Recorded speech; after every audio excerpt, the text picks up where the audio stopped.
गुरुदेव का आगमन हो चुका है। सुंदर गुरु वंदना के साथ में आज कथा के हम सभी छठवें दिवस में प्रवेश करेंगे। जय जय श्री राधे, हर हर महादेव, श्री शिवाय नमस्तुभ्यं।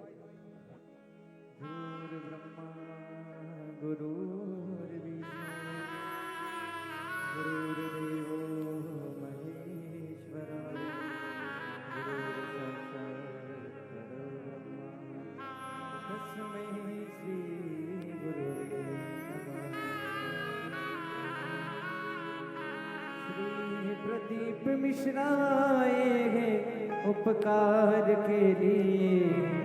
श्री प्रदीप मिश्रा आए हैं उपकार के लिए। उग्रेश्वर धाम बहारे जन कल्याण के लिए।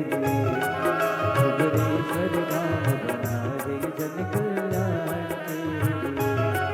श्री प्रदीप मिश्रा आए हैं उपकार के लिए। श्री प्रदीप मिश्रा आए हैं उपकार के लिए। उग्रेश्वर धाम बहारे जन कल्याण के लिए। उग्रेश्वर धाम बहारे जन कल्याण के लिए।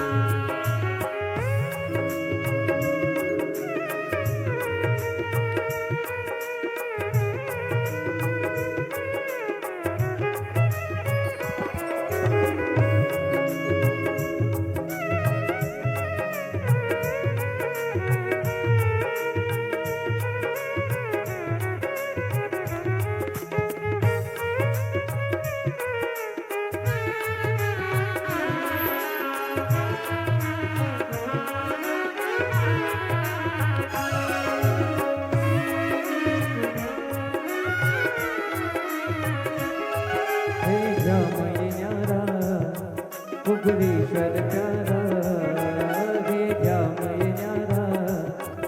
उग्रेश्वर प्यारा यहाँ पुण्य बरसता भक्तों पे सारा। यहाँ पुण्य बरसता भक्तों पे सारा। श्री प्रदीप मिश्रा आए हैं उपकार के लिए। श्री प्रदीप मिश्रा आए हैं उपकार के लिए। उग्रेश्वर धाम बहारे जन कल्याण के लिए। उग्रेश्वर धाम बहारे जन कल्याण के लिए। बोलिए सतगुरुदेव।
विश्वनाथ भगवान की, महाकालेश्वर भगवान की, ओंकारेश्वर भगवान की, अमरेश्वर महादेव की।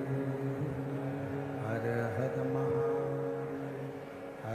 महा, हर हर महादेव। काशी विश्वनाथ ओगरदानी त्रिकालदर्शी कैलाशी विनाशी भगवान शिव, जिनकी पुनित पावन पवित्र शिव महापुराण की कथा संपूर्ण विश्व के कल्याण हेतु, संपूर्ण जगत के उद्धार के लिए ये पवित्र पावन शिव महापुराण की कथा बाबा देवाधिदेव महादेव की कृपा से श्रावण के पवित्र महीने में, श्रावण के पवित्र अवसर पर ठीक चल रहा है। भगवान शिव के इस पवित्र श्रावण के महीने में पवित्र अवसर पर ये पवित्र शिव महापुराण की कथा श्रवण करने का सौभाग्य बाबा देवाधिदेव महादेव की कृपा से, उनकी करुणा, उनकी उदारता से आप और हमको प्राप्त हुआ है। भिलाई नगर के सभी बढ़ा रहे, थोड़ा सा बढ़ल रहा है, और माइक सही करो ना, चोंगे जैसी आवाज़ आ रही है, उसमें चोंगे जैसी आवाज़ पूरी।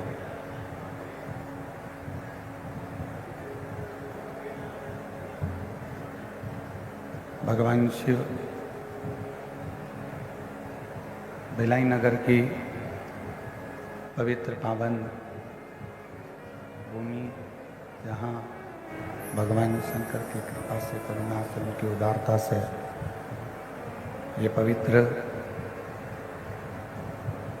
शिव महापुराण की कथा आप और हम श्रवण करने के लिए विराजमान हैं। कथा के मुख्य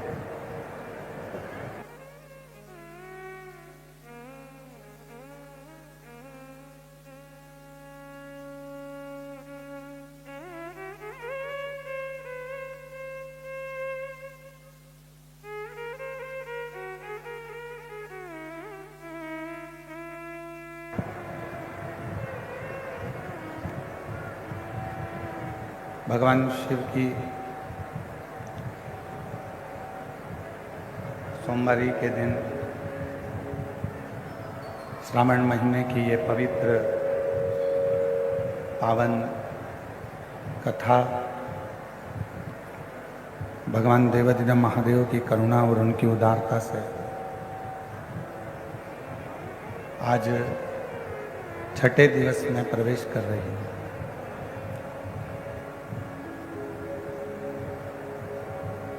कथा के मुख्य यजमान बोलबम सेवा एवं कल्याण समिति प्रदेश अध्यक्ष श्री दया सिंह जी भिलाई छत्तीसगढ़ से, एक बार जोरदार ताली बजाकर उनके लिए साधुवाद, जिन्होंने इस पवित्र कथा को संपूर्ण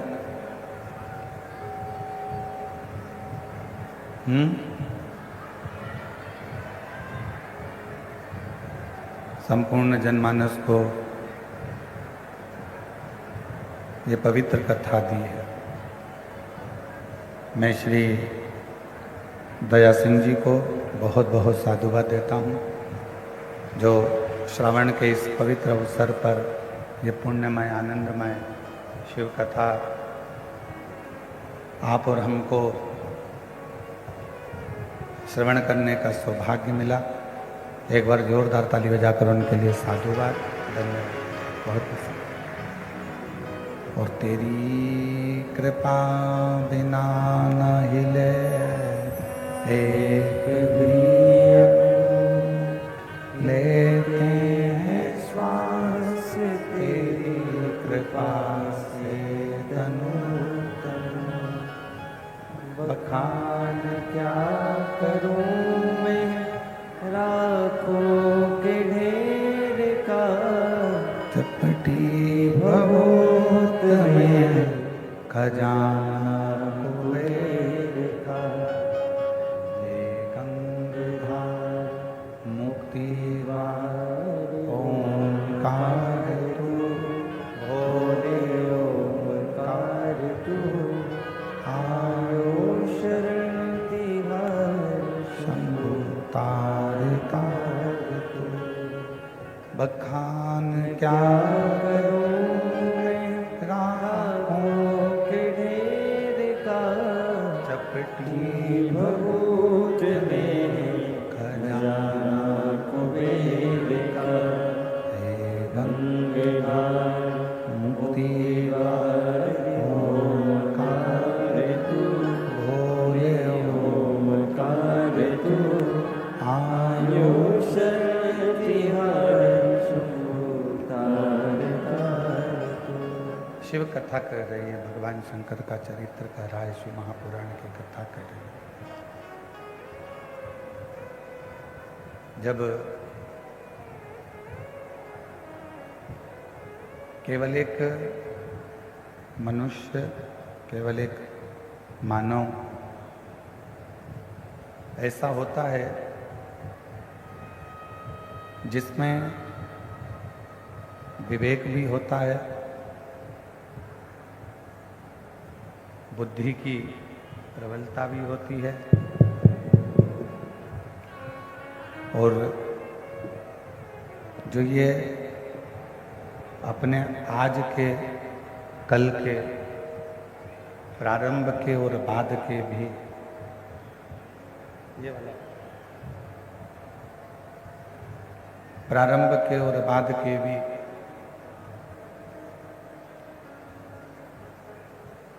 सुख दुख का स्मरण करता है, सुख दुख का स्मरण करता है।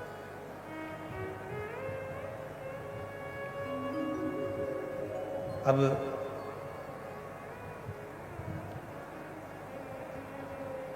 यदि मानव की देह मिली है, मानव का शरीर मिला है, मानव देह प्राप्त हुई है, तो उस मानव देह में, मानव के शरीर में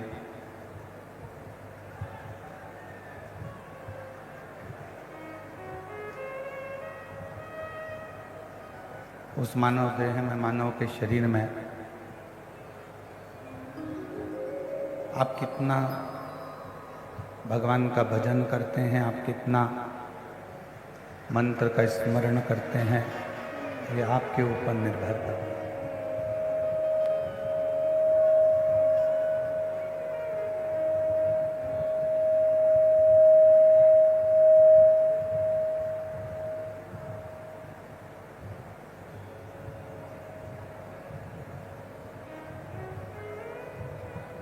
आचार्य श्री विद्यासागर जी महाराज ने अपनी वाणी में एक बड़ी सुंदर बात कही।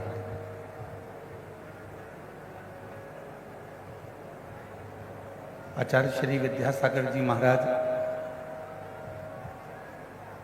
अपनी वाणी में कहते हैं कि आपका मनुष्य देह में मिलना एक दूसरे से ढेरों लोगों से होगा।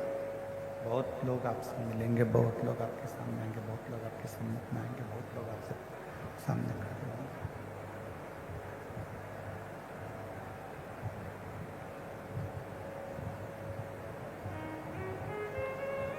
प्रतिदिन हजारों लोगों से, प्रतिदिन लाखों लोगों से आपका मिलना होगा। आचार्य श्री विद्यासागर जी महाराज अपनी वाणी में कहते हैं कि संसार में जन्म लेने के बाद ढेरों लोगों से आपका मिलना होगा, ढेरों लोग आपसे मिलेंगे, ढेरों लोग आपसे मिलेंगे। और उनके मिलने में आचार्य श्री विद्यासागर जी कहते हैं कि जितने भी संसार के लोग आपको मिले, उनके मिलने में आपको उनका केवल गुण ही देखना है, अवगुण कभी नहीं देखना ही। आचार्य श्री विद्यासागर जी महाराज केवल क्यों?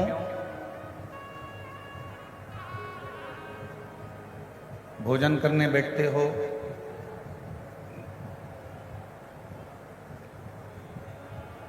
भोजन ग्रहण करने के लिए बैठते हो तो जो थाली में श्रेष्ठ होता है, थाली में जो बहुत अच्छा होता है, हम पहले वही देखते हैं।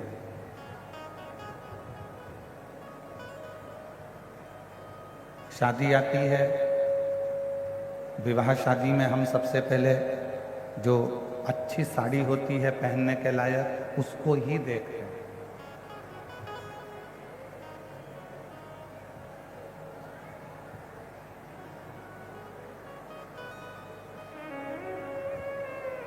पीछे की आवाज खोलो, साइड की आवाज खोलो। भोजन की थाली में जैसे हमने केवल जो शुरुआत में अच्छा ही देखा है,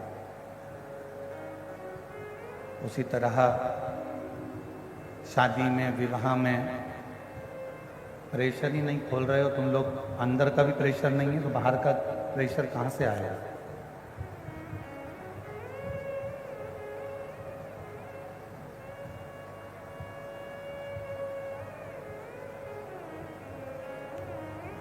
आचार्य श्री विद्यासागर जी महाराज कहते हैं कि जैसे भोजन की थाली में भोजन करने के लिए बैठे तो उसमें सर्वश्रेष्ठ भोजन को देख रहे हो।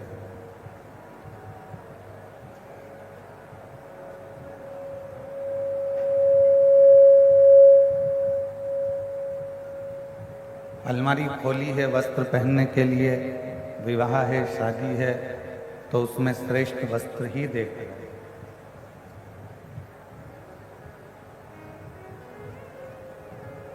और यदि किसी आसन पर बैठने के लिए जाते हो, सिंहासन पर बैठने के लिए जाते हो, कुर्सी पर बैठने जाते हो, तो वहाँ भी आप अच्छा ही देखकर बैठते हो। उसी तरह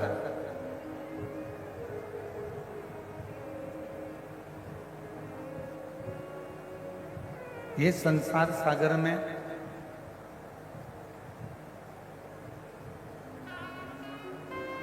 ये श्रेष्ठ हमारे बीच में छत्तीसगढ़ शासन के माननीय मुख्यमंत्री जी श्री विष्णुदेव जी सहाय जी की धर्मपत्नी श्रीमती कौशल्या देवी जी सहाय पधारी हैं। एक बार जोरदार ताली बजाकर उनका स्वागत, वंदन, अभिनंदन। जिन्होंने इस पवित्र शिव महापुराण कथा को श्रवण करने के लिए पधारे, उनके लिए साधुवाद, वंदन, अभिनंदन। एक बार जोरदार ताली बजाकर उनका स्वागत करें।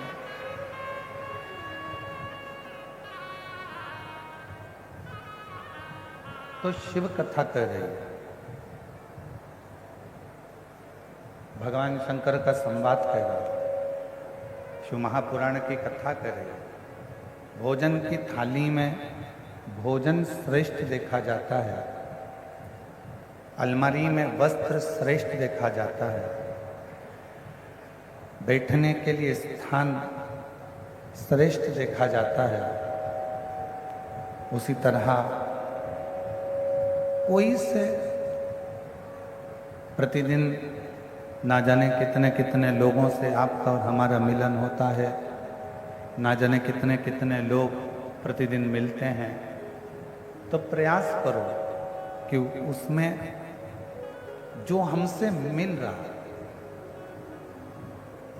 जिससे हम मिल रहे हैं, जो हमसे मिल रहा है, जिससे हमारा मिलन हो रहा है, कोई हमारे सम्मुख में आया है, कोई हमारे सामने आया है, तो प्रयास ये करा जाए कि उसमें हम बुरा ना देखें, हम उसमें कुछ गुण देखें, अच्छा देखें। और जब हम उसमें से अच्छाई देखना प्रारंभ करेंगे, अच्छा ढूंढना प्रारंभ करेंगे, अच्छा ग्रहण करना प्रारंभ करेंगे, तो आचार्य श्री विद्यासागर जी महाराज अपनी वाणी में कहते हैं कि हमारे जीवन में भी अच्छाइयाँ आती चली जाएगी, श्रेष्ठता आती चली जाएगी। फिर कुछ गलत हमारे जीवन में नहीं रहे।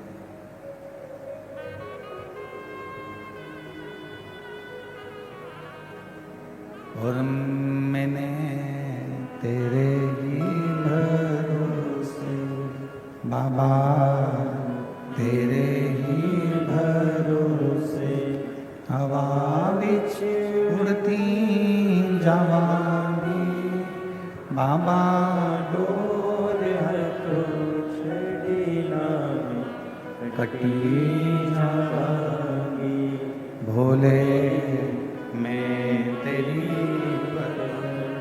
शंभू मैं तेरी हवा बिच उड़ती जावांगी। बाबा, डोर हर तो छड़ी नामी कटी जावांगी। भोले मैं तेरी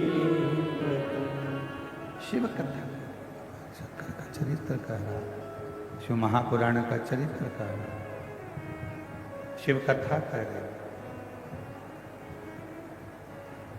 और ये गुण हिरण्यकशिपु के पुत्र श्री प्रहलाद जी का भी है।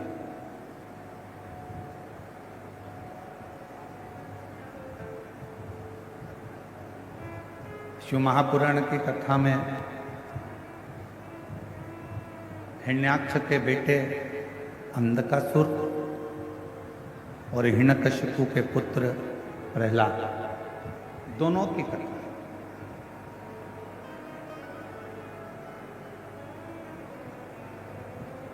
अंधकासुर जो भगवान शंकर के नेत्र बिंदु से प्रकट हुआ और जिसको मां जगत जननी पार्वती जी ने अपना पुत्र मान लिया।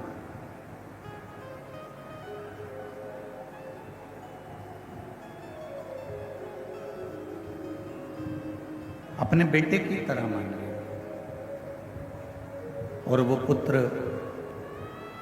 जब शिव जी के सम्मुख में मां पार्वती जी, मां जगत जननी, अम्बा, दुर्गा, भवानी, माता आदि शक्ति जब पार्वती जी के सामने उस पुत्र को लेकर आई, तो मां आदि शक्ति ने जैसे ही शिव जी से कहा कि ये आपका पुत्र है, भगवान शंकर ने कहा इस पुत्र को रखो मती, इसको समुद्र में डालना।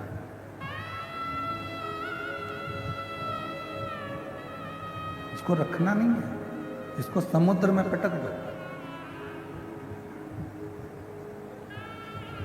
पार्वती जी ने कहा इसको तो मैंने अपना पुत्र मान लिया,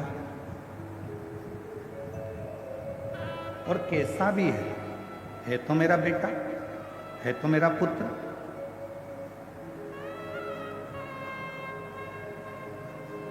शिव कथा कहती है, भगवान शंकर का चरित्र कथा है, शिव महापुराण की कथा कहती है, भगवान देवादिदेव महादेव का चरित्र कथा है।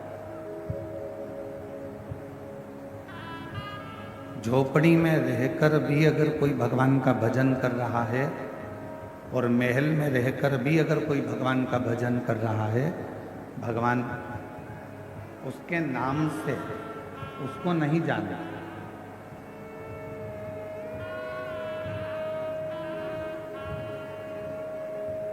एक कमलेश नाम का हजारों लोग होंगे, विमलेश नाम के भी हजारों लोग होंगे, सुशीला नाम के भी हजारों लोग होंगे, लीलाबाई नाम के बहुत सारे लोग होंगे। हो सकता है लीलाबाई साहू या लीलाबाई शर्मा, विमलाबाई ओझा, एक नाम के ढेर सारे हो सकते हैं। ओझा भी बहुत हो सकते हैं, साहू भी बहुत हो सकते हैं, शर्मा भी बहुत हो सकते हैं, मिश्रा भी बहुत हो सकते हैं, वशिष्ठ भी बहुत हो सकते हैं।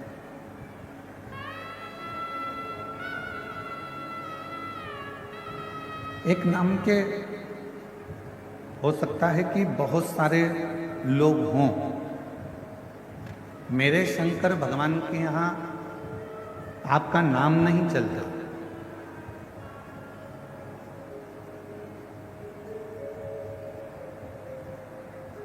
मेरे शंकर भगवान के यहाँ पर तुम्हारे नाम से कोई मतलब नहीं। मेरे शंकर भगवान के यहाँ तो केवल एक ही चीज चलती है और वो चलता है आपके हृदय का प्रेम। आप चाहे झोपड़ी में रहकर प्रेम करो, चाहे महल में रहकर प्रेम करो, वो केवल प्रेम से रिश्ता, केवल प्रेम।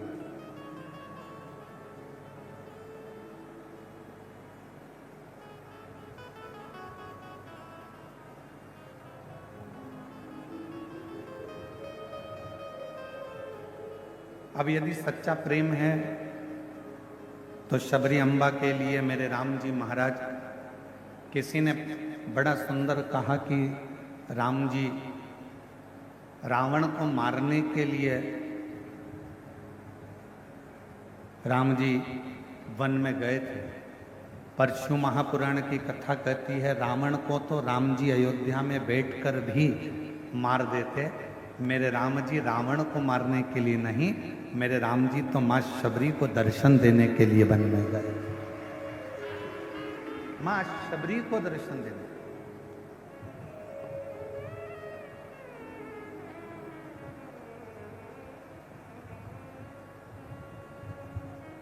और जिसके हृदय में एक भक्ति का बल होता है, जिसके हृदय में शिव भक्ति समाहित होती है, जिसके हृदय में शंकर भगवान की एक अविरल भक्ति विराजमान होती है, उसके लिए भगवान को उसके दरवाजे तक आना ही पड़ता है।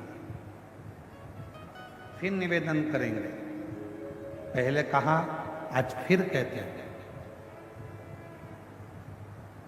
यदि आपने शिव जी को एक लोटा जल चढ़ाया है,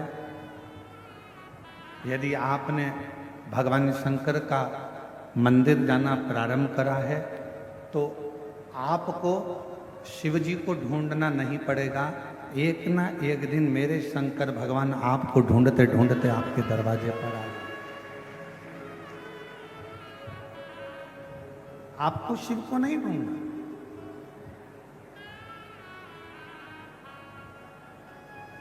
हमारे छत्तीसगढ़ शासन के माननीय मुख्यमंत्री जी की धर्म पत्नी जी के लिए मैं कहूंगा, श्रीमती कौशल्या देवी साहे जी के लिए,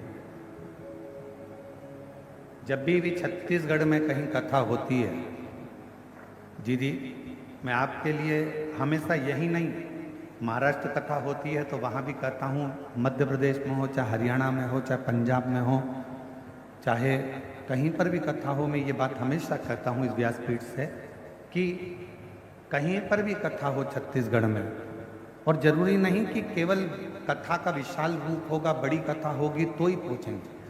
ये दीदी का ऐसा नेचर है, ऐसा स्वभाव है कि प्रत्येक अगर कोई आकर छोटा बच्चा भी कह देता है तो उसके यहाँ भी आकर वो खड़ी हो जाती हैं और कथा का रास्ता तो ये कितना भी ऊंचा सिंहासन क्यों ना हो गया हो, परंतु अपनी हृदय की और अपने संस्कारों की अनुकूलता के साथ चलता। बहुत बहुत साधुवाद है और यही सरलता होना चाहिए। जैसे मेरे भिलाई की बेटियां, मेरे भिलाई की जीजियां, मेरे भिलाई के जीजा हों, मेरी भिलाई की माताएं, मेरे भिलाई के पुरुष, ये जितने पंडाल में बैठे हुए हैं, आप कथा के पंडाल में हमें मालूम है कई लोगों ने 5 कथा सुनी होगी, किसी ने 7 कथा सुनी होगी, किसी ने 10 कथा सुनी होगी, किसी ने 8 कथा सुनी होगी, किसी ने 3 कथा सुनी होगी, पर इतना विश्वास जरूर इस व्यासपीठ के माध्यम से सावन की आज सोमवारी है। इस विश्वास के साथ कहता हूं कि जितने लोग दिल से कथा को सुनते हैं, अगली बार फिर जब कथा होगी तो आपकी झोली फिर खुशियों से भरी होगी। ये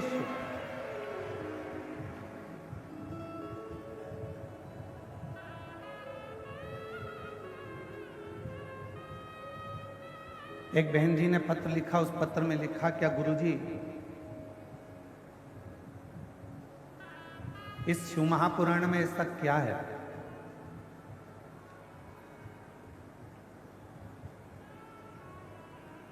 कि दुनिया का व्यक्ति केवल शिव पुराण की कथा में जाकर बैठता है, पंडाल के अंदर, पंडाल के बाहर, टीवी के सामने, मोबाइल के सामने अगर बैठता है और कथा का रसतत्व यदि वो ग्रहण करता,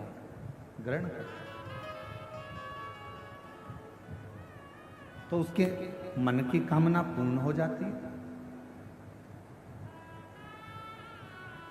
ऐसा शिव पुराण में है क्या?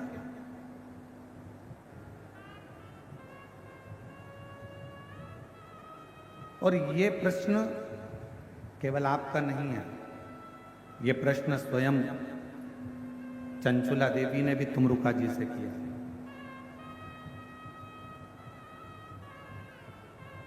ये प्रश्न स्वयं चंचुला देवी ने तुमरुका जी से करा था कि तुमरुका जी,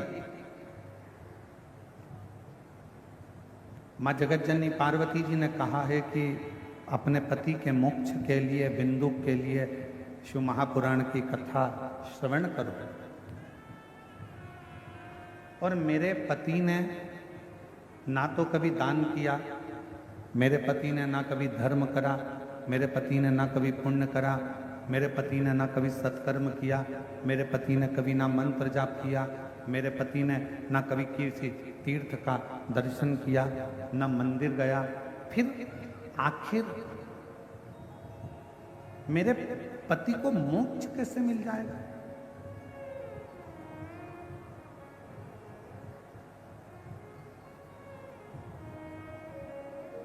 आज हम सुबह जब लिंग पुराण की कथा पढ़ रहे थे तो उसमें एक बड़ी सुंदर बात मिली, और हो सकता है कि वो अब यहाँ कथा से जाने के बाद हम प्रयास करेंगे कि लिंग पुराण की पुस्तक को खोलकर, पुराण को खोलकर एक एक लाइन पर अपनी उंगली चलाते हुए उस बात को आपको भी पढ़ने के लिए हमारे सोशल मीडिया से, हमारे यूट्यूब, फेसबुक पर हम उसको डलवाएंगे। आप पढ़ना, और हम प्रयास करेंगे कि आज ही वो जो हमने पढ़ा है लिंग पुराण में कि किसी ने गलत भोजन कर लिया, किसी ने गलत कर्म कर लिया, किसी ने गलत कार्य कर लिया, गलत भोजन कर लिया, गलत विचार आ गए, गलत सोच आ गई, गलत दृष्टि आ गई, गलत भाव प्रकट हो गया। उसके बाद भी शिव जी को चढ़ाया गया जल, उसके बाद भी भगवान शंकर को चढ़ाया गया जल उसको फल प्रदान कर देता है। शिव जी को चढ़ाया गया जल उसको फल दे रहा है। आज यहाँ से जाने के बाद उस लिंग पुराण का वो चरित्र, लिंग पुराण का वो चरित्र आपको श्रवण करेंगे, पढ़ेंगे। आप भी पढ़ना, हम भी पढ़ेंगे साथ, और हम उसको यूट्यूब पे डालेंगे, आप उसको पढ़ना आज सोमवारी के दिन। आज सावन महीने का विराम का सोमवार है। आज के दिन लिंग पुराण का वो चरित्र आप भी पढ़ें कि कितना सुंदर वर्णन किया। स्वयं चंचुला देवी कह रही हैं तुमरुका जी से कि मेरे पति ने ना कभी दान करा, ना कभी पुण्य करा, ना कभी सत्कर्म करा, ना कभी भजन किया, ना कभी कीर्तन किया, ना कभी मंत्र जाप किया, फिर मेरे पति को आप कह रहे हो कि मोक्ष मिल जाएगा? ऐसे कैसे मिल जाएगा?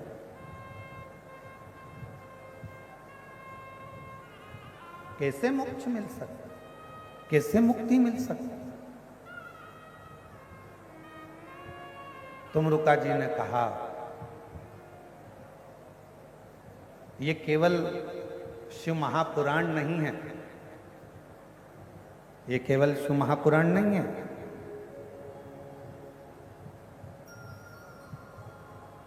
तुमरुका जी कह रहे हैं चंचुला देवी ये केवल शिव महापुराण की कथा नहीं है। चंचुला, इस शिव महापुराण के माध्यम से शंकर भगवान की वाणी हमारे श्रवण के द्वारा हमारे हृदय तक पहुंचती है, और हमारे हृदय में, क्योंकि ये पाप काय से होता है, हाथ से, इंद्रियों से ये पाप कर्म होता रहता है, ये शरीर के द्वारा, इंद्रियों के द्वारा। और इस इंद्रियों को शुद्ध कौन कर सकता? तो कहा ये आत्मा कर सकता। अब इंद्रियों को शुद्ध जब आत्मा कर सकती है, इंद्रियों को शुद्ध आत्मा कर सकती है, तो सबसे पहले शिव महापुराण की कथा करती क्या है? कथा जब हमारे कानों में से प्रवेश करती है और हमारे हृदय तक पहुंचती है, तो सबसे पहले शिव पुराण हमारे भीतर के जितने पाप होते हैं उन सबको समाप्त कर देती है और पुण्य की ओर आगे बढ़ जाती है। आज के जमाने में फ्रिज उधार मिल सकता है, बोलो जम के मिलेगा कि नहीं मिलेगा? प्रेशर खोलो, प्रेशर अंदर बाहर दोनों साइड का, अंदर का भी खोलिए, बाहर का भी खोलिए। आज के जमाने में फ्रिज उधार मिल सकता है, आज के जमाने में अलमारी उधार मिल सकती है, आज के जमाने में गोल्ड भी, बोलो बोलो जम के, उधार मिल सकता है। आज के जमाने में मकान भी उधार मिल सकता है, आज के जमाने में गाड़ी भी उधार मिल सकती है, आज के जमाने में कपड़े भी, बोलो जम के, उधार मिल सकते हैं, आज के जमाने में किराने का सामान भी उधार मिल सकता है, आज के जमाने में सब्जी भी उधार मिल सकती है, आज के जमाने में दूध की थैली हो, चाहे तुम्हारे डेंटिंग पेंटिंग का सामान हो, वो भी उधार मिल सकता है। पर आज के जमाने में पुण्य कभी उधार नहीं मिलता, पुण्य हमें कमाना ही पड़ेगा। पुण्य उधार नहीं मिलेगा, पुण्य को तो तुम्हें कमाना ही पड़ेगा। और कोई तुमसे कह दे कि कोई का पुण्य, लोग कहते हैं हमारा पुण्य हमारे पति को लग जाए, पति का पुण्य पत्नी को लग जाए, बेटे का पुण्य बाप को लग जाए, बाप का पुण्य बेटे को लग जाए। ना ना ना ना, शिव महापुराण की कथा कहती है अपने कर्म का अपने को भोगना है, अपने को छींक आई है, अपने को छींकना है, अपने को खांसी आई है, अपने को खांसना है, अपने को अगर पेट दुखा है तो दवाई भी अपने को खाना है, पड़ोसी को नहीं। उसी तरह अपना पुण्य अपनों को एकत्रित करना है, कोई दूसरा एकत्रित नहीं करना। इसलिए फिर निवेदन, हिम्मत बुरे कर्म कर बंदे वरना पछताएगा, भगवान की आंखों से तू बच नहीं पाएगा, तू बच नहीं पाएगा। अरे ओ अज्ञानी मत करना, अरे ओ अज्ञानी मत करना, तेरे कर्म का फल भी तू ही पाएगा, जैसा किया तूने तेरे आगे आएगा। मत बुरे कर्म कर बंदे वरना पछताएगा, भगवान की आंखों से तू बच नहीं पाएगा, तो बच नहीं पाएगा। तो हम हमारा पुण्य खुद करना पड़ेगा। कपड़े उधार मिल जाएंगे, अलमारी मिल जाएगी, फ्रिज उधार मिल जाएगा, गाड़ी उधार मिल जाएगी, बंगला उधार मिल जाएगा, पर पुण्य उधार नहीं मिलता। पुण्य उधार नहीं मिलता।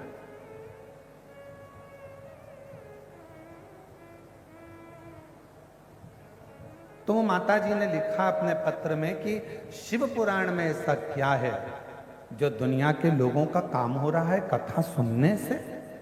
शिव को एक लोटा जल चढ़ाने से लोगों का काम हो रहा है, कथा सुनने से लोगों का काम हो रहा है। आखिर शिव महापुराण में ऐसा है क्या? मेरा बहन जी से निवेदन है, शिव पुराण सबसे पहला काम करती है अंदर के, श्रवण करते ही भीतर के पापों को धो दे। अच्छा, एक प्रश्न करें, आपसे उत्तर दीजिएगा। ए मेरी भिलाई की जीजियों और जीजाओं, बेटियों बेटाओं, सब उत्तर दें। कथा सुनने के लिए जब हम जाते हैं, अब ये पंडाल तो बहुत बड़े बड़े हैं और आप लोग आए भी बहुत सारे हो। कल हमको वो बता रहे थे पुलिस अधीक्षक आदि कि गुरुजी इतना शिव भक्त कथा सुनने के लिए आया है कि ये 5 पंडाल जैसे भरे पड़े हैं ना, इसमें के 15 पंडाल और लगा दिए जाएं और बाहर की पब्लिक को उसमें कर दिया जाए तो भी पंडाल भरे की भरे ही रहे। इतना भर।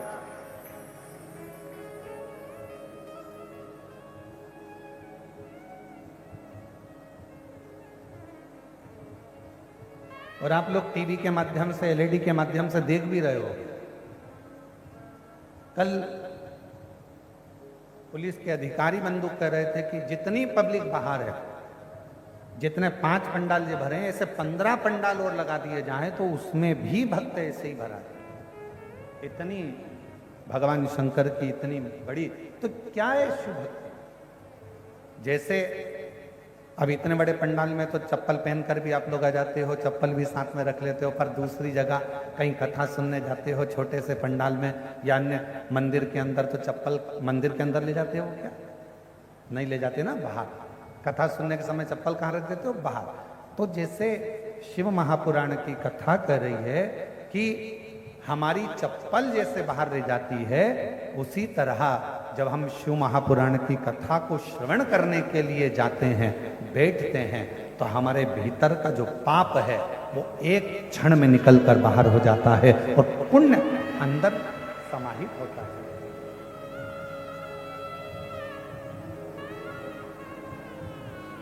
शिव महापुराण में ऐसा क्या है?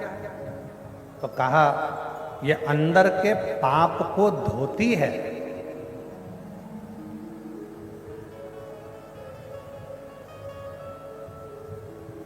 अंदर के पाप को समाप्त करती है और फिर पुण्य को प्रकट करती है।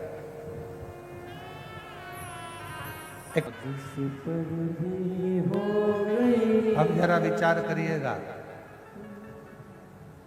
शायद मेरी बहनें जितनी बैठी हैं, मेरी जीजियां जितनी बैठी हैं, मेरे जीजा जितने बैठे हैं, आप लोगों के भीतर इस बात का आश्चर्य होता होगा, क्या 50 साल शादी के होने के बाद क्या औलाद हो सकती?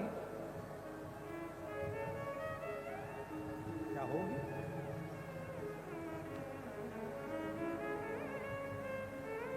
और जिस पर भी हो गई तेरी कृपा करुणा वो भव पार हुआ, भव पार हुआ।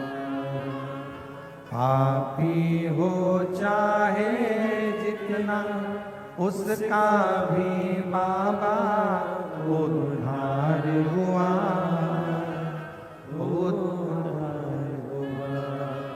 गिद्ध अजामिल गणिका जैसे तेरे मन को भाए, जरा सी हम पर कर दो, जरा सी हम पर कर दो। तेरी कृपा का क्या है भरोसा, कब किस पर हो जाए, जरा सी हम पर कर दो। अब जरा विचार करो, क्या 50 साल में, शादी के 50 साल बाद अगर वो संतान दे सकता है, तो ईमानदारी से शिव महापुराण की कथा, अगर आपने शंकर भगवान को अपना पिता मान लिया और दिल से कथा के पंडाल में बैठकर यदि कथा सुन ली, तो वो दुनिया का सारा ठाट दे सकता।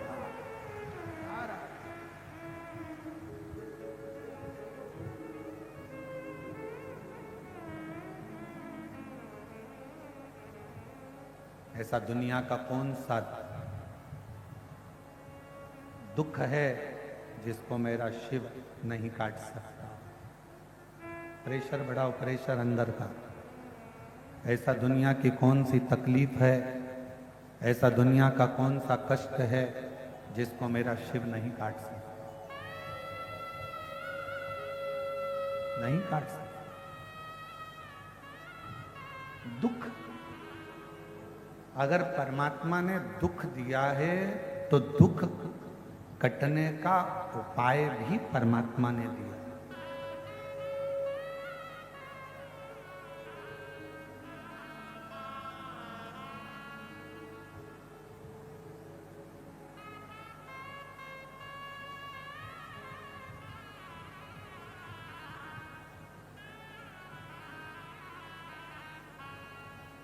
अगर भगवान ने थोड़ा सा कष्ट दिया है तो उसको काटने का उपाय भी दिया। दशरथ जी के घर में जब संतान नहीं हुई, गुरु जी के पास में गए और गुरु जी के पास में जाकर उन्होंने निवेदन करा, विनय करी, प्रार्थना करी, कोई उपाय बताओ, मेरे घर में औलाद हो जाए, संतान हो जाए।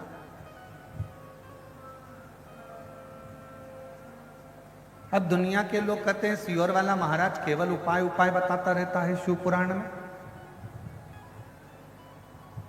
केवल सियोर वाला महाराज नहीं,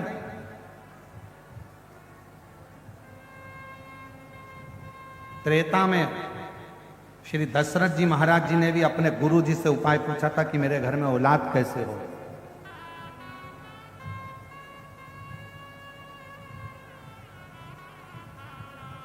भगवान कृष्ण ने द्वापर में पूछा था अपने गुरु जी से कि मेरे घर में औलाद कैसे होगी।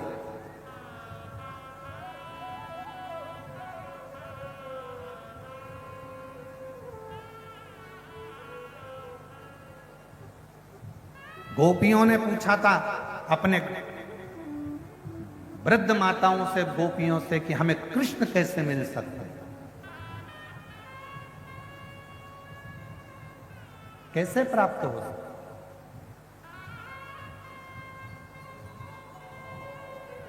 शिव महापुराण की रचना वेदव्यास जी से किसी ने पूछा कि आपने शिव पुराण की रचना करी क्यों है, किस लिए करी है? जब आपने स्कंद पुराण, कुर्म पुराण, आदिकादिक पुराण, सारे वेद शास्त्र, महाभारत सबकी रचना कर दी, फिर शिव पुराण की रचना क्यों? तो वेदव्यास जी ने कहा,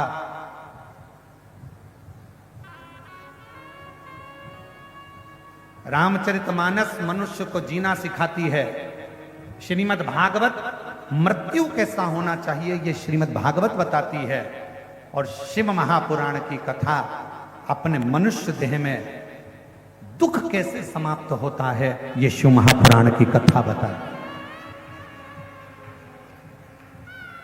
अपने दुखों को कैसे मिटाया जाए, अपने कष्टों को कैसे समाप्त किया जाए, अपने जीवन में जो तकलीफ आई है हम कहां जाकर कहें, किससे कहें? अगर दुनिया के आगे जाकर कहेंगे लोग हंसेंगे कि ये तो जगह जगह पहले तो जाती पड़ती थी अब रोती पड़ती। दुनिया के सामने बोलेंगे लोग हंसेंगे, हम किससे कहें?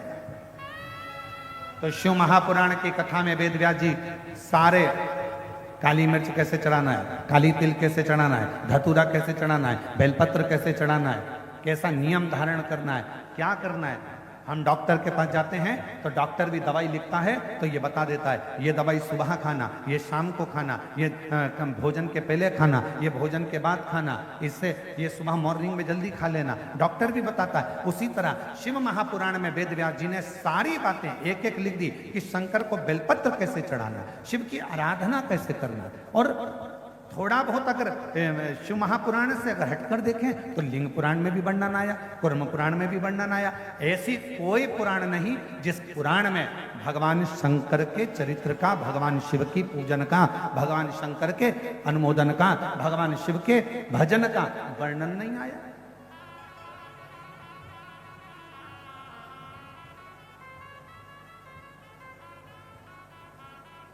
शिव की प्राप्ति है।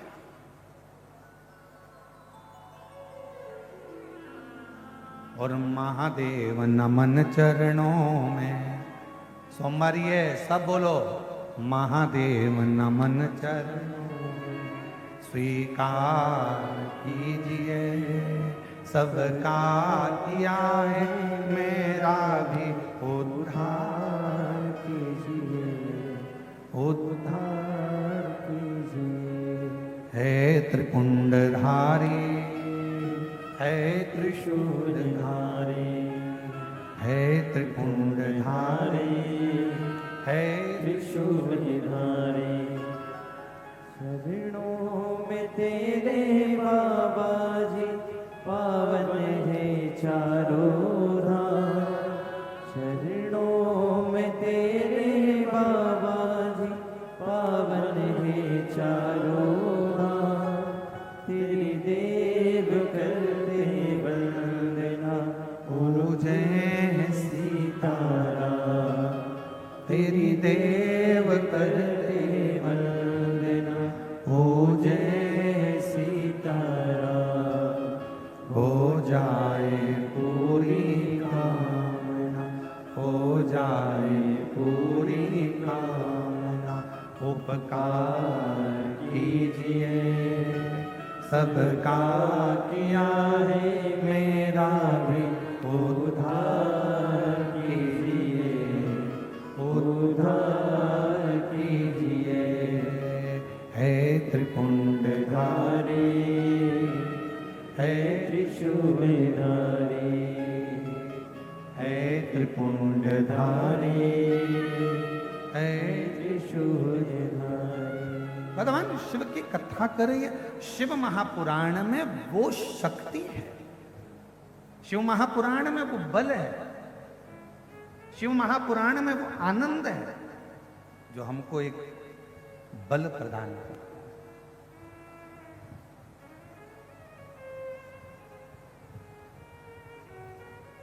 अच्छा, ईमानदारी से किसी डॉक्टर के पास जाकर पूछना,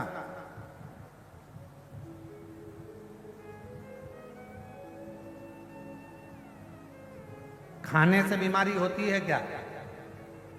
डॉक्टर से जाकर पूछना पहले अच्छे से, क्यों साहब खाने से बीमारी होती है क्या? कोई विद्वान डॉक्टर से पूछना, वो बताएगा खाने से बीमारी नहीं होती, बीमारी काय से होती है। तो कहा पचता नहीं है, बीमारी उससे होती है, पच नहीं रहा।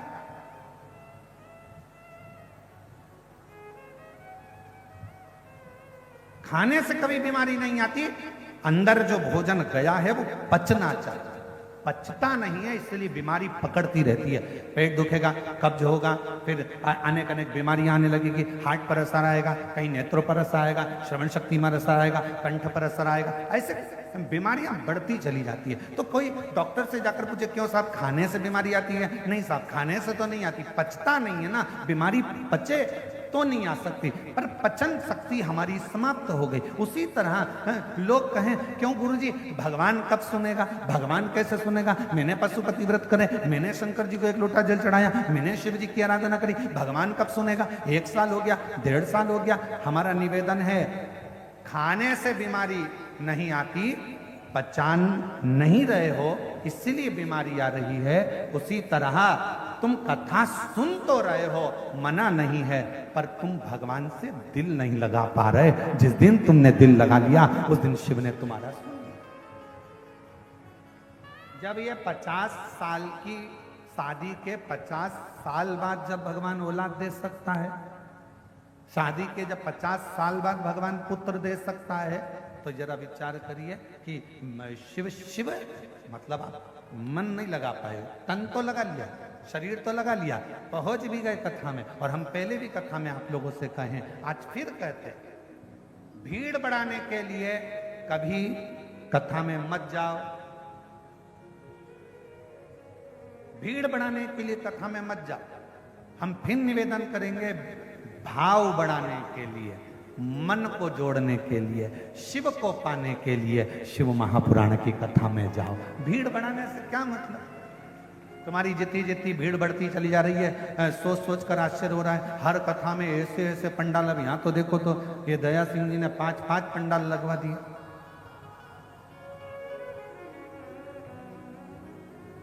अब आयोजक परिवार कथा कराए तो कितनी व्यवस्था करे तुम्हारे लिए? बोलो ईमानदारी की बात बोलो जरा, कितनी व्यवस्था करे? 5 पंडाल की जगह 6 लगाए, 7 लगाए, 8 लगाए, 10 लगाए, कितने पंडाल लगाए, और उतने भक्त बाहर बैठे, फिर इतने भक्तों की भोजन व्यवस्था।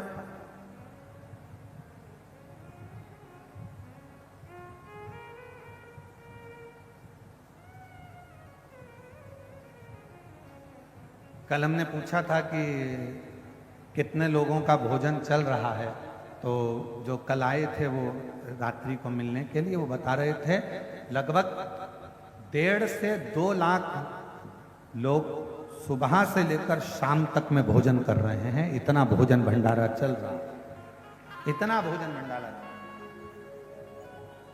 इतनी व्यवस्था। अब जरा विचार करिए, हम कहें कि इतनी व्यवस्था करना, दया सिंह जी बहुत बहुत साधुवाद आपका, ये सुंदर व्यवस्था के लिए साधु। कितनी व्यवस्था, अब इतने भक्तों की बैठने की व्यवस्था, जलपान की व्यवस्था, भोजन की व्यवस्था, फिर इन लोगों के लिए अनेक अनेक व्यवस्थाएं, और साथ में मैं संपूर्ण यहाँ के छत्तीसगढ़ शासन को और छत्तीसगढ़ के इस भिलाई नगर के यहाँ के IG, DIG, commissioner, collector, SP, SSP और टीआई और आदि जितना चिकित्सा विभाग है, विद्युत विभाग है, पीडब्ल्यूडी विभाग है, यहाँ का वन विभाग है, और यहाँ के जितने बड़े बड़े आला अधिकारी हैं, यहाँ के तहसीलदार हों, पटवारी हों, यहाँ के जितने जितने बड़े बड़े अधिकारी हैं, मैं सबको धन्यवाद देता हूँ। आपकी मेहनत आज इस कथा को 6ठे दिन तक लेकर आई, ये आपकी मेहनत। और यहाँ के प्रशासन को, और यहाँ के चाहे विधायक महोदय हों, सांसद महोदय हों, यहाँ के मंत्री महोदय हों, और यहाँ के मुख्यमंत्री महोदय श्री विष्णुदेव सहाय जी हों, मैं सबको साधुवाद देता हूँ कि आपके क्षेत्र में इतना दिव्य और भव्य आयोजन हो रहा है। ये शिव की ही कृपा है, शंकर की करुणा, शिव की।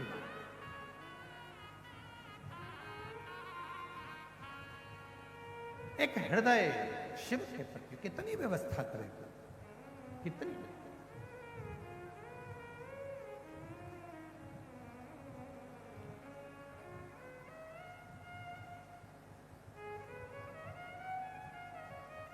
कई लोगों को तो सूचना मिलती है दीदी, तो कई लोगों को सूचना मिलती है कि इतना भीड़ आता है क्या, आश्चर्य होता है। और जब वो पंडाल में पहुंचते हैं और भक्तों को देखते हैं, तब लगता है कि शिव केवल कैलाश पर नहीं है, शिव केवल काशी में नहीं है, शिव केवल उज्जैनी में नहीं है। जब यहाँ के भक्तों को देखा जाता है, तब लगता है शिव सबके दिल में विराजमान है, सबके हृदय में विराजमान, सबके। और शंभु शरणे पड़ी मांगू घड़ी, दुख काटो दया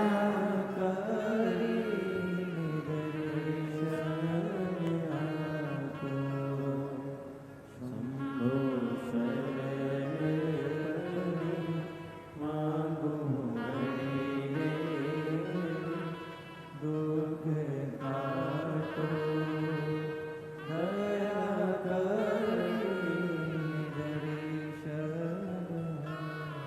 बीच में श्री राम गोपाल जी गर्ग जी IPS सब अपनी पुलिस महानिरीक्षक दुर्ग रेंज IG से यहाँ पधारे हैं।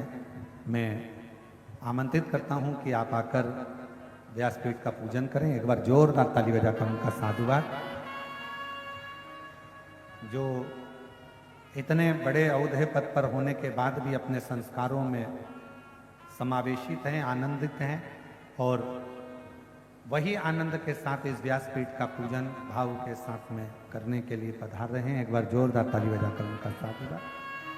शंभु शरणे मांगो हरि रे, दुख काटो दया करी निदर्शन आपो। शंभो शरण पड़ी मांगो हरि रे, दुख काटो दया करी दर्शन ओ शंभु मांगू घड़ी रे, दुख काटो दया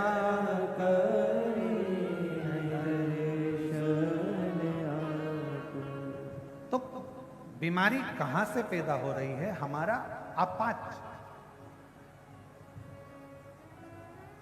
खाने से बीमारी नहीं, पच नहीं रहा उससे बीमारी।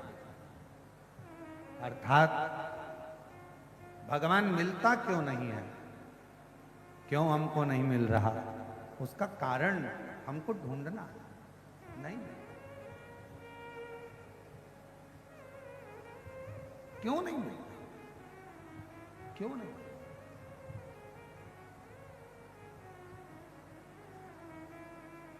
शिव कथा कह रही है, भगवान शंकर का चरित्र कह रहा है, तुमरुका जी का चरित्र कह रहा है और तुमरुका जी स्वयं चंचुला देवी से कहते हैं, चंचुला शिव पर विश्वास, शिव पर भरोसा और शिव पर दृढ़ता, यह हमें सुख प्रदान करे। जाओ देवादिदेव महादेव के दरवाजे तक, शिव महापुराण की कथा तक यदि आप पहुंचोगे, शंकर भगवान के द्वार तक यदि आप पहुंचोगे, शिवालय तक यदि आप पहुंचोगे, भगवान शंकर की अविरल भक्ति को यदि धारण करोगे तो एक ना एक दिन शिव भी आपके दरवाजे तक आपका दुख मिटाने के लिए जरूर जरूर।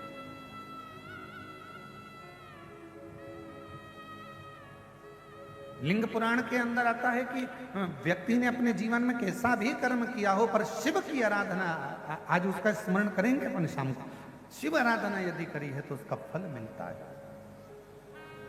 कोई पिछले जन्म के अच्छे कर्म मुझे बाबा तेरा साथ मिला, कोई पिछले जन्म के अच्छे कर्म मुझे बाबा तेरा साथ मिला।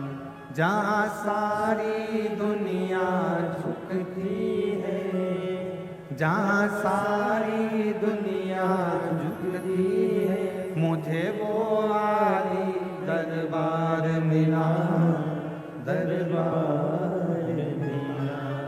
कोई पिछले जन्म के अच्छे कर्म मुझे बाबा तेरा साथ मिला, कोई पिछले जन्म के अच्छे कर्म मुझे बाबा तेरा साथ मिला। जहाँ सारी दुनिया झुकती है, जहाँ सारी दुनिया झुकती है, मुझे वो आली दरबार मिला, दरबार मिला।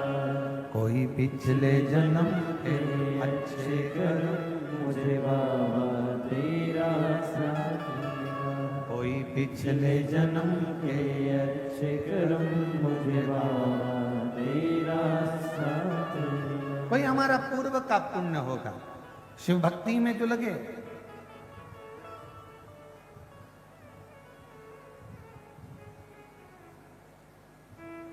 शिव आराधना में जो लगे।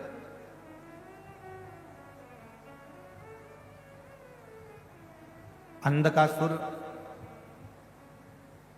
मां जगत जननी जगदम्बा ने अपनी गोदी में लेकर कहा कि ये मेरा पुत्र है। मना कर दिया शिव ने, इसको समुद्र में डालना, इसका कोई काम नहीं, समुद्र में डालो इसको। एक प्रहलाद और एक अंधकासुर, ये दो हैं।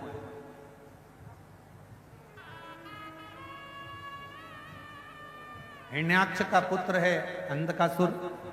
जब मां जगत जननी जगदम्बा ने अपना भाव रखकर, अपना प्रेम रखकर, अपना स्नेह रखकर उस बालक को अपना मान लिया, पुत्र के स्वरूप मान लिया और उसको बाद में समुद्र में डाल दिया, शिव जी के कहने, शंकर जी के, और समुद्र में डाला। और वह बालक समुद्र के अंदर हिरण्याक्ष के पास में आ गया। हिरण्याक्ष ने उसको पाल पोस कर बड़ा करा, बरहा उतार हुआ, हिरण्याक्ष के प्राण गए, अंधकासुर की सत्ता स्थापित हो गई। और अंधकासुर जब अपनी सत्ता में आकर विराजमान हुए, अंधकासुर जब विराजमान हो गए, उन्होंने तप कर कर भगवान ब्रह्मा जी से वर प्राप्त किया।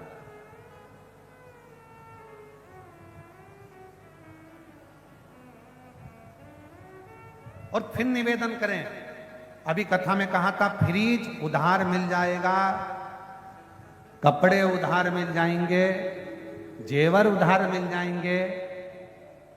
आज के समय में तो दूल्हा के कपड़े भी उधार मिल जाते हैं, सब कुछ उधार मिल सकता, पर पुण्य उधार नहीं मिल सकता। इसलिए पुण्य को आपको और हमको कमाना है, कुछ अच्छा कर कर।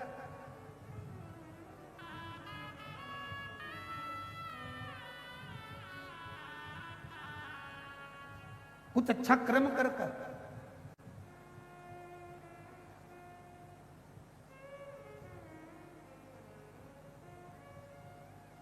श्रेष्ठ कर्म कर, कुछ पुण्य को कमाने का प्रयास करो। शिव महापुराण की कथा कहती है पुण्य कमाने का स्थान बताया गया है। कहाँ स्थान? तो कहा पुण्य कमाने का स्थान है आपके पास में धन नहीं है, पैसा नहीं है, वैभव नहीं है, आपके पास में अगर धन नहीं है और कहीं पर अगर कोई अच्छा काम हो रहा है तो उसमें ऐसा करना, अपने हाथ को थोड़ा सा आगे बढ़ाकर उस अच्छा करने वाले का साथ देना प्रारंभ करना, पुण्य आपके खाते में आना प्रारंभ हो जाए।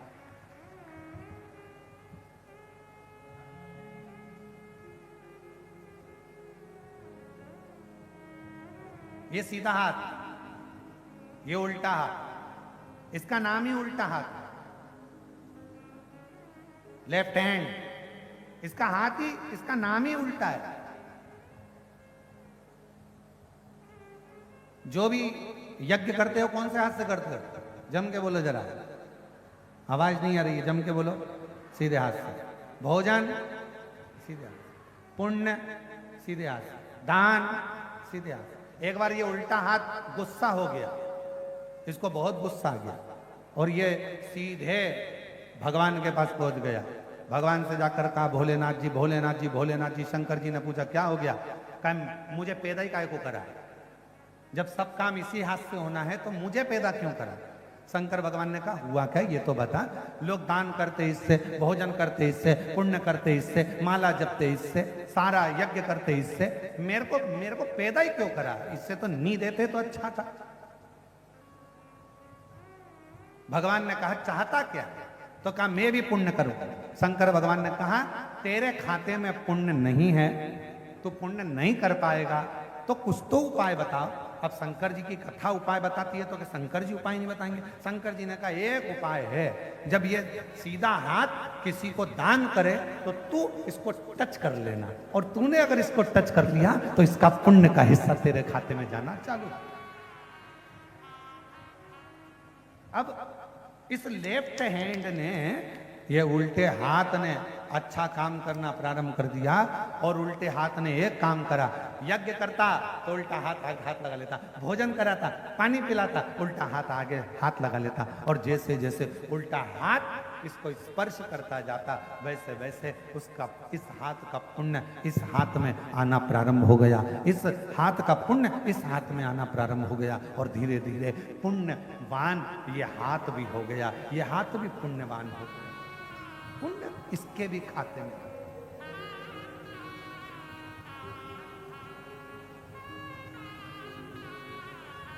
और महादेव नमन चरणों में स्वीकार कीजिए, सबका किया है मेरा भी उद्धार कीजिए, उद्धार कीजिए, है त्रिपुंडधारी, है त्रिशूलधारी। ब्रह्मा जी वचन दीजिए, ब्रह्मा जी वर दीजिए। ब्रह्मा जी ने वर दे दिया, क्या चाहिए?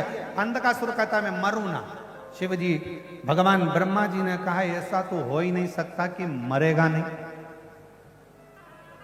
मरना निश्चित है।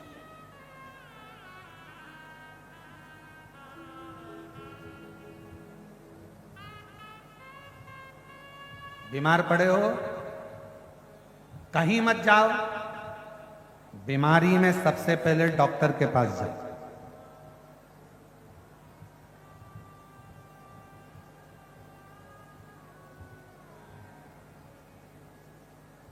अगर बीमारी आई है तो सबसे पहले डॉक्टर के पास जाओ। तकलीफ है सबसे पहले, पेट में दर्द है, शरीर में कष्ट है तो डॉक्टर के पास, उससे जाकर दवाइयां दे, शिव जी का नाम लो, विश्वास अपने भीतर पक्का करो। और कौन से महादेव का नाम? कुंद केश्वर महादेव का नाम लो, दवाई खाना से हो मेरे बाबा दया करना, मैं तेरे भरोसे भोले बाबा दया करना, मैं तेरे भरोसे शिव के आश्रित शंकर के भरोसे, शिव के जितने आश्रित हो गए, शंकर के जितने आश्रित हो गए, जितने शिव जी के भरोसे हो गए, शिव के आश्रित हो गए, उतना उतना जीवन में सुख प्राप्त करते चले, उतना।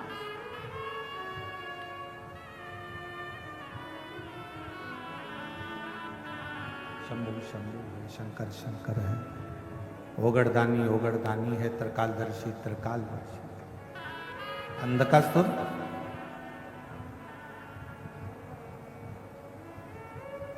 ब्रह्मा जी कह रहे हैं कि तुम और कुछ मांग लो, पर यह नहीं हो सकता कि तुम्हारे प्राण नहीं छूटेंगे, प्राण तो जाएंगे।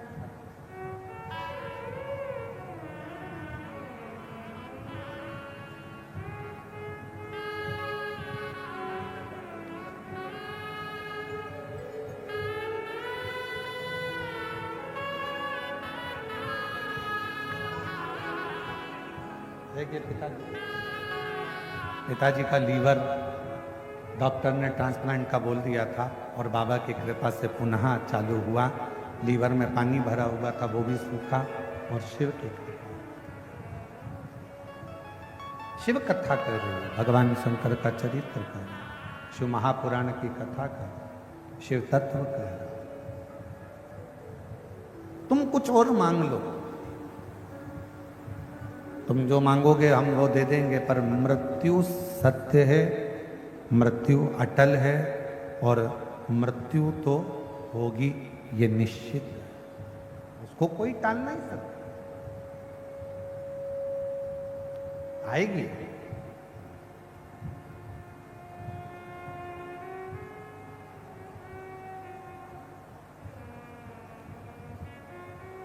7 ताले के अंदर बंद भी हो जाओगे तो भी मृत्यु आएगी। इसका प्रमाण श्रीमद् भागवत जी में है।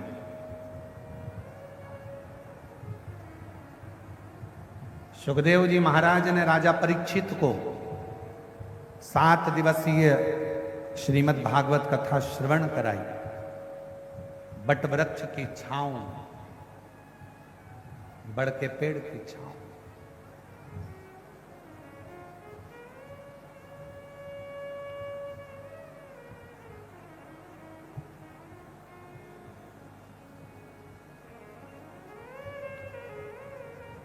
राजा परीक्षित से श्री सुखदेव जी महाराज ने कहा, राजन कथा भले सुनो, मना नहीं है, पर तुम सोचो कि मैं कथा सुन लूंगा तो मरूंगा नहीं, कथा सुनने के बाद मेरे प्राण नहीं जाएंगे, या कथा सुन लूंगा तो मेरी मृत्यु नहीं होगी, ये सब होगा।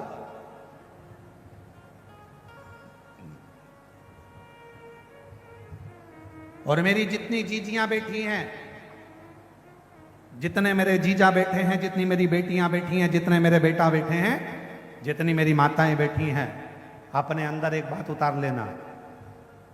कोई तुमसे कहे कि तुम्हारे ऊपर दुख नहीं आने दूंगा, समझ लेना पक्का झूठ बोल रहा, पक्का झूठ बोल रहा है। मनुष्य का शरीर अगर भगवान ने दिया है तो जन्म के समय से ही हमारे ललाट पर दुख, तकलीफें, कष्ट हमारे साथ में जन्म लेती हैं, और हम जब तक जिंदा रहते हैं तब तक दुख का सामना हमको करना ही पड़ता है। भगवान राम जी को भी अगर इस पृथ्वी पर जन्म लेना पड़ा, भगवान कृष्ण भी अगर इस मृत्यु लोक में आए हैं तो उनको भी दुख का सामना करना पड़ा, उनको भी कष्ट का सामना करना पड़ा है, उनको भी तकलीफों का सामना करना पड़ा। मेरी जीजियों, कोई ये मत सोचना कि हमें दुख नहीं आएगा, हमने शिव महापुराण की कथा सुनी है। दुख आएगा, तकलीफ आएगी, क्योंकि ये मां के गर्भ से जब हम जन्म लेते हैं तो हमारे पूर्व का कर्म हमारे साथ चलता है। पर इतना याद रखना, दुख जैसे हमारे साथ चल रहा है, हम जैसे जैसे मंदिर जाना चालू करते हैं, जैसे जैसे हम भगवान की कथा में जाना चालू करते हैं, जैसे जैसे हम शिव जी को 1 लोटा जल चढ़ाना प्रारंभ करते हैं, वैसे वैसे हमारा पूर्व का दुख कटता चले जाता है और अच्छा समय हमारा आना प्रारंभ हो जाता है। अच्छा समय आना प्रारंभ, हमारा दुख कटता है, अच्छा समय आता चलता है।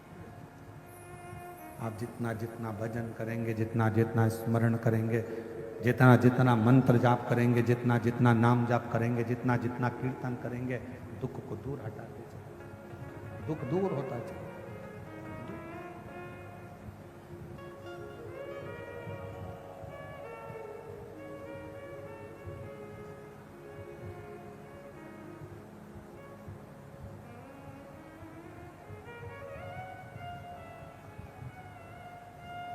इसलिए शिव महापुराण की कथा कहती है, भगवान शंकर का चरित्र कहता है कि शिव के सिवा कहीं दिल ना लगाना। श्री शिवाय नमस्तुभ्यम। हर हर महादेव। देखिए, आज कथा का 5वां दिन है, और जब भी कथा के बीच में हम श्री शिवाय नमस्तुभ्यम का जाप करते हैं तो यह हमें अवश्य करना चाहिए, क्योंकि श्री शिवाय नमस्तुभ्यम का जाप करने से हमारे मन में शांति मिलती है और हमारी जो भी मनोकामना है वह अवश्य पूरी हो जाती है। तो देखिए, कथा का 5वां दिन चल रहा है और हमें बैठकर आराम से अपने अपने स्थान पर बैठकर श्री शिवाय नमस्तुभ्यम का जाप जरूर करना चाहिए। श्री शिवाय नमस्तुभ्यम।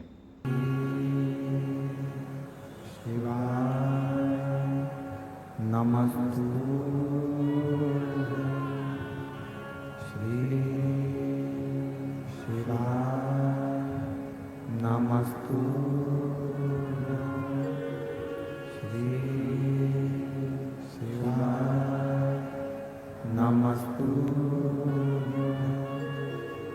श्री शिवाय नमस्तु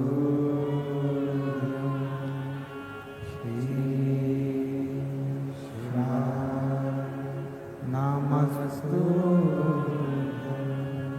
भोला सब दुख काटो हो भोला सब दुख काटो शिव शंकर जपो तेरी माला भोले बाबा जपो तेरी माला भोला सब दुख काटो ओ भोला सब दुख काटो वेश है मंगल मंगलकारी वेश है मंगल मंगलकारी शमशान वासी हमारा शमशान वासी हमारा ओ भोला सब दुख काटो ओ भोला सब दुख काटो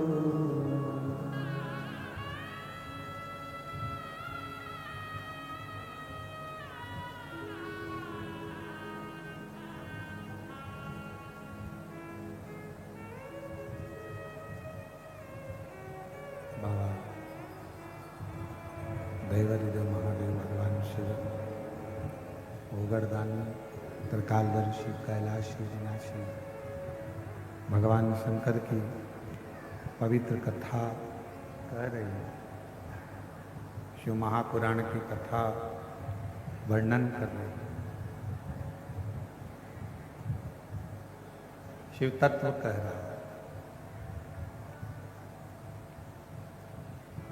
अंधकासुर को ब्रह्मा जी ने एक वर दिया, जिस दिन अपनी माता को गलत दृष्टि से देखोगे उसी दिन तुम्हारे प्राण छूट। शिव महापुराण की कथा कहती है कि मृत्यु लोक में किसी भी नारी को आप यदि दर्शन करें, किसी भी नारी का दर्शन करें तो शास्त्र कहता है एक माता के रूप में करें।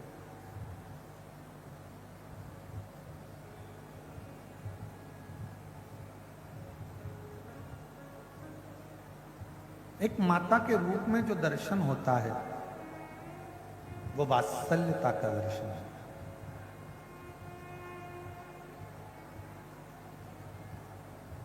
एक करुणा का दर्शन होता है। पर किसी भी नारी में कभी भी कोई किसी भी तरह का ये नहीं सोचना कि कौन क्या है, कौन क्या कह रहा है, कौन क्या बोल रहा है। हमने जब माता का भाव देख लिया तो फिर माता में कोई गलती ना निकले। अंधकासुर, तुम जिस दिन अपनी माता को गलत दृष्टि से देखोगे बस उसी दिन तुम्हारा प्राण छूटे। जिस दिन तुम गलत दृष्टि से अब अंधकासुर ने विचार करा कि मुझे विवाह करना है, शादी करना है, विवाह करना है। कोई अच्छी लड़की हो उसको देख कर ला। कहा जो अच्छी है, हिमालय राज की जो पुत्री हैं पार्वती, उसको उनको तो शिव लेकर चलेगा, भगवान शंकर लेकर चलेगा। तो क्या हुआ? मैं भी पार्वती जी को देखूंगा। और माता पार्वती जी को देखने के लिए हिरण्यकशिपु का माता पार्वती को देखने के लिए हिरण्याक्ष का जो पुत्र है अंधकासुर वो गया।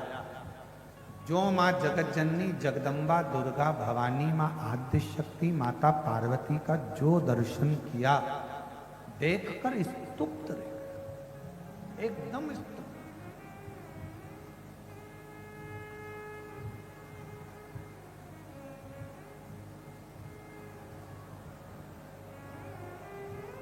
अब मां तो मां होती है।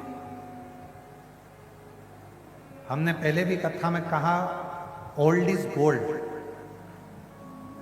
जो बुजुर्ग है, घर का बूढ़ा व्यक्ति है, घर का वृद्ध व्यक्ति है, घर का वयो व्यक्ति है, उसकी सुंदरता का गुणगान कोई नहीं कर सकता, क्योंकि उसकी सुंदरता किसी क्रीम की नहीं, उसकी सुंदरता किसी वो पाउडर की नहीं। क्रीम की चमक 1-2 महीने में, 4 महीने में, 6 महीने में, 8 महीने में समाप्त हो जाती है। शिव महापुराण की कथा कहती है, पर अच्छे कर्म की चमक मरते दम तक समाप्त नहीं होती, वो हमेशा रहती, वो हमेशा रहती। आप अगर अच्छा कर्म कर रहे हैं, श्रेष्ठ कर्म कर रहे हैं, श्रेष्ठ भाव आप रखे हैं, श्रेष्ठ कर्म यदि आप कर रहे हैं, तो उसकी चमक कभी समाप्त होने वाली नहीं, कभी समाप्त। अच्छा कर्म करते रहिए, और जितना जितना अच्छा कर्म करोगे चमक बढ़ती चली जाएगी।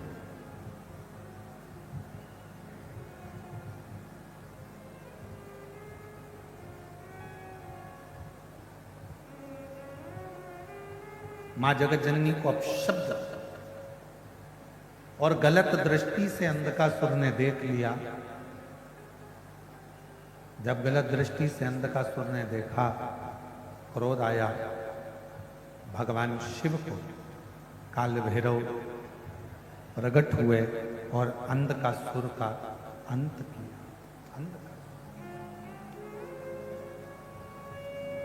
मां होती। एक बड़ा सुंदर चरित्र शिव महापुराण की आज सोमवारी के दिन कथा का वर्णन करते हुए हम आपको कहें,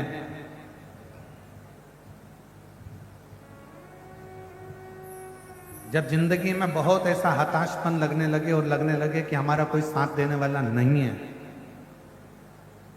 और हम बिल्कुल अकेले हो गए हैं, कोई हमारा साथ नहीं दे रहा है, कोई हमारा साथ देने वाला नहीं है, आपको ऐसा लगने लगे कि हम अकेले हो गए, कोई साथ देने वाला नहीं है और मंजिल मिल नहीं रही,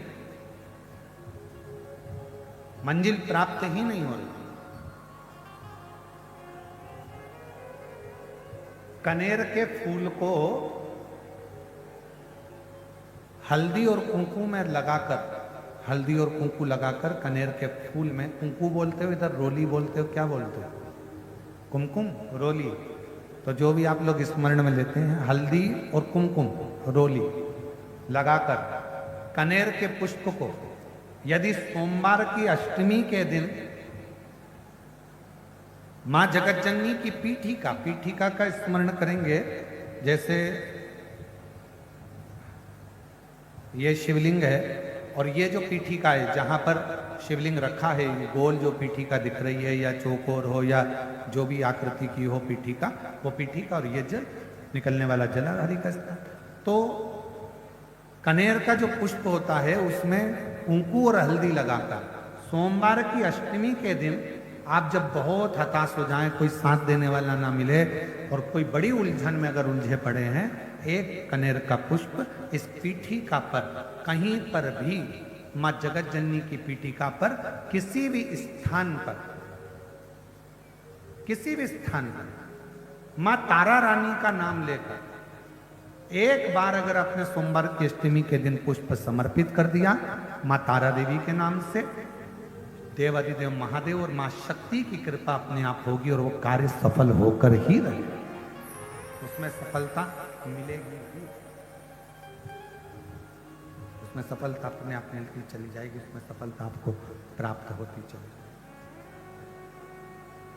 केवल एक कनेर का पुष्प, उसमें कुंकू और हल्दी लगाकर, कुंकू हल्दी को लगाकर कनेर के पुष्प में पीठिका कर, जो पीठिका है माँ जगत जननी दुर्गा भवानी का जो स्थान है, उस स्थान पर उस शिव शिव है, शंभु शंभु है, शंकर शंकर, शिव कथा कर रहे हैं। अंधकासुर को गलत दृष्टि, गलत विचार, गलत सोच, गलत भाव ये व्यक्ति को बर्बाद कर देता है, बर्बादी की ओर ले जाता है। अरे बर्बादी। और फिर निवेदन, हिम्मत बुरे कर्म कर वरना पछताएगा, भगवान की आंखों से तू बच नहीं पाएगा, तू बच नहीं पाएगा। हरे ओम ज्ञानी। कैंसर की बीमारी थी, डॉक्टर ने मना कर दिया था, थोड़ा सा समय दिया था। यहीं भिलाई की कथा को दिल से श्रवण करा था पिछले साल, फिर जांच कराई, बाबा की कृपा से अब ठीक होती जा रही है। एक बार जोरदार ताली बजाकर।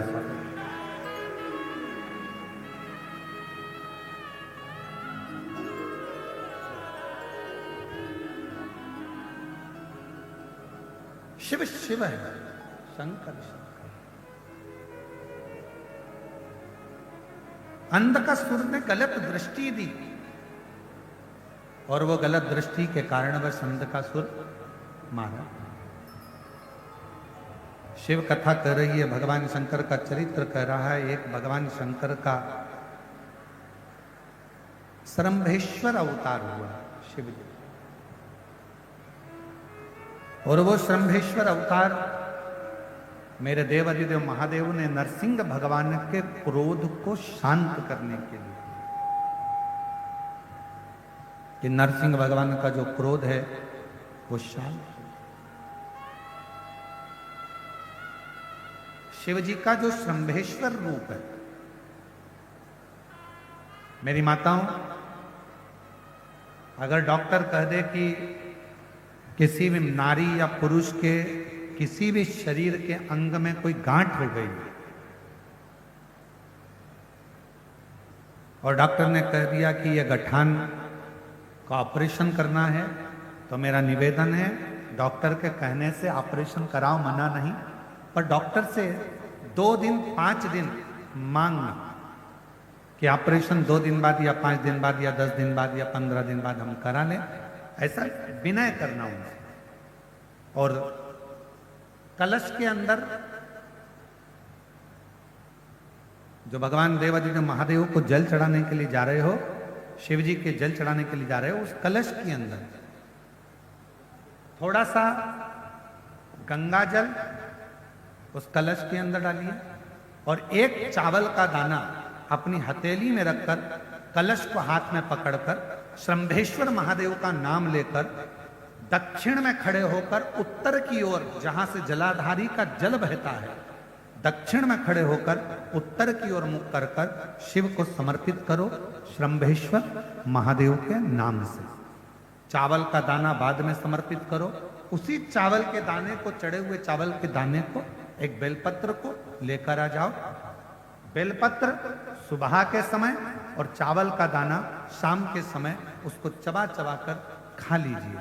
और उसके बाद में 4 दिन बाद जाकर वापस जांच कराइए।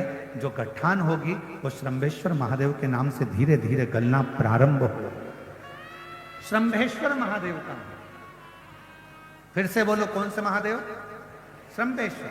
मेरे शंकर भगवान ने नरसिंह भगवान के क्रोध को समाप्त करने के लिए श्रंभेश्वर महादेव का रूप धारण करा था, श्रंभ पक्षी। और श्रंभेश्वर महादेव की अर्चना, श्रंभेश्वर महादेव की आराधना, श्रंभेश्वर महादेव की अर्चना आराधना स्वयं नरसिंह भगवान ने भगवान शंकर की करी, श्रंबेश्वर महादेव। और कोई तुमसे पूछे क्यों ये श्रंबेश्वर महादेव का ये वर्णन आपने बताया, ये कौन से पुराण से बताया, तो उसको लिंग पुराण की कथा में से,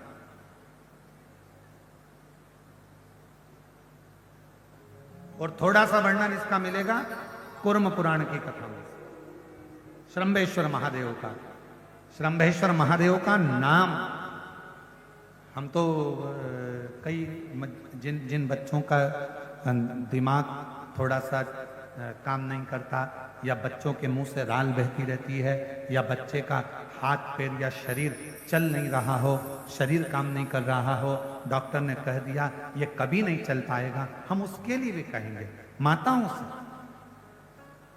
देसी गाय का दूध, ज्यादा नहीं, 1 किलो 2 किलो नहीं, शंकर भगवान को देसी गाय का दूध एक चम्मच में भी अगर 2 बूंद भी आप शंकर भगवान को श्रंबेश्वर महादेव का नाम लेकर चढ़ाएंगे और उस दूध को वापिस चम्मच में लेकर आएंगे और उस बच्चे को चटाना अगर श्रंबेश्वर महादेव के नाम से चालू करेंगे, बच्चे की अगर राल बहती होगी, हाथ पैर से अगर बच्चा विकलांग होगा, धीरे धीरे उसका शरीर काम करना प्रारंभ करेगा यदि श्रंबेश्वर महादेव का नाम लिया। श्रंबेश्वर स्वयं मेरे देवाधिदेव महादेव का, श्रंबेश्वर नाथ का, स्वयं भगवान शंकर की आराधना, स्वयं श्रंबेश्वर महादेव की आराधना स्वयं नरसिंह भगवान भी करते। नरसिंह श्रंबेश्वर, ये कथा जो आप और हम श्रवण कर रहे हैं भिलाई से, ये कथा तो कल सुबह 8 बजे से 11 बजे तक होगी और टीवी पर वही 1 बजे से 4 बजे तक। पर इस कल 5 तारीख को विराम होगी, 6 तारीख को बाबा की कावड़ भराएगी प्रदोष की सुबह 9 बजे सीहोर सीवन नदी के तट से कुबरेश्वर धाम 11 किलोमीटर तक। फिर 13 तारीख से 17 अगस्त तक 5 दिवसीय शिव महापुराण की कथा हैदराबाद में 1 बजे से 4 बजे तक पूरन संस्फार्म गगन पहाड़ शमशाबाद हैदराबाद तेलंगाना में होगी, जिसका समय 1 बजे से 4 बजे तक रहेगा, जिसके यजमान परिवार श्री ब्रज गोपाल जी भूतड़ा परिवार हैदराबाद से रहेगा, जो इस कथा के यजमान परिवार। 5 दिवसीय कथा वो रहेगी। फिर सीहोर की जो अग्रवाल महिला मंडल की कथा है वो 1 सितंबर से 7 सितंबर तक 7 दिवसीय अग्रवाल धर्मशाला में रहेगी 2 बजे से 5 बजे तक। वो टीवी पर नहीं आएगी और सोशल मीडिया पर भी नहीं आएगी वो कथा, क्योंकि हमारी गादी की है, जगह कम रहती है, इसलिए जो गादी के सुनने वाले हैं, जो हर साल वहाँ सुनने आते हैं, वो लोग वहाँ आते हैं, वो सुनते हैं और अपने घर जाते हैं। शिव तत्व की प्राप्ति। श्रंभेश्वर महादेव भगवान शंकर का एक रूप है, जिसकी आराधना, जिसकी अर्चना स्वयं नरसिंह भगवान ने। और यदि आप लिंग पुराण पढ़ेंगे तो लिंग पुराण में श्रंभेश्वर महादेव का जब वर्णन पढ़ेंगे तो उसमें वर्णन आएगा कि नरसिंह भगवान ने बड़े भाव के साथ, नरसिंह भगवान ने श्रंभेश्वर महादेव की अर्चना आराधना बड़े भाव के साथ, बड़े नरसिंह भगवान। और शंभु शरण मांगू घड़ी रे घड़ी दुख काटो दया करी दर्शन आपो। केशर भाई निषाद, जिनका बेटे को 2015 से मिर्गी का दौरा आ रहा था, 10 साल तक मिर्गी का दौरा आता रहा और बाबा की कृपा से अब पूर्ण तरह से स्वस्थ। एक बार जोरदार ताली बजाकर साधुवाद। शिव शिव है, शंभु श्रंभेश्वर महादेव का वर्णन। बोल श्रंभेश्वर महादेव की। एक बार आज सोमवारी के दिन बड़े प्रेम से श्रम्भेश्वर महादेव का नाम आप भी लीजिए। दिल से बोलो, कौन से महादेव? श्रम्भेश्वर महादेव। फिर से बोलिए, श्रम्भेश्वर महादेव। शिव शिव है। भगवान शंकर की अविरल कथा सुंदर वर्णन करती है। श्री गणेश जी महाराज का मंगल विवाह का प्रसंग आता है और गणेश जी का मंगल विवाह रिद्धि सिद्धि के साथ हो रहा है, बड़े भावों के साथ। आज कथा का छठा दिवस, जिसको आज शिवरात्रि भी कहते हैं। कल कथा सुबह 8 बजे से 11 बजे तक यहाँ होगी और कथा होकर बाबा की अरविल भक्ति को आप दोपहर में 1 बजे से 4 बजे तक टीवी चैनल पर श्रवण करेंगे, अपने जीवन को धारण कर आनंदित करेंगे। रिद्धि सिद्धि भगवान श्री गणेश जी महाराज के गले में जयमाला पहना रही हैं। जोरदार ताली बजाकर स्वागत करिए। गणेश जी महाराज रिद्धि सिद्धि के गले में जयमाला पहना रहे हैं। जोरदार ताली बजाइए। रिद्धि सिद्धि ने वही माला वापिस श्री गणेश जी महाराज के गले में पहनाई है। हर हर महादेव। श्री शिवाय नमस्तुभ्यम। हर हर महादेव। ये कथा देखिए छत्तीसगढ़ बिलाई से शुरू हो रही है और आज कथा का 5वां दिन है। तो 5वें दिन की कथा ये समाप्त होती है। आप सभी को श्री शिवाय नमस्तुभ्यम। हर हर महादेव।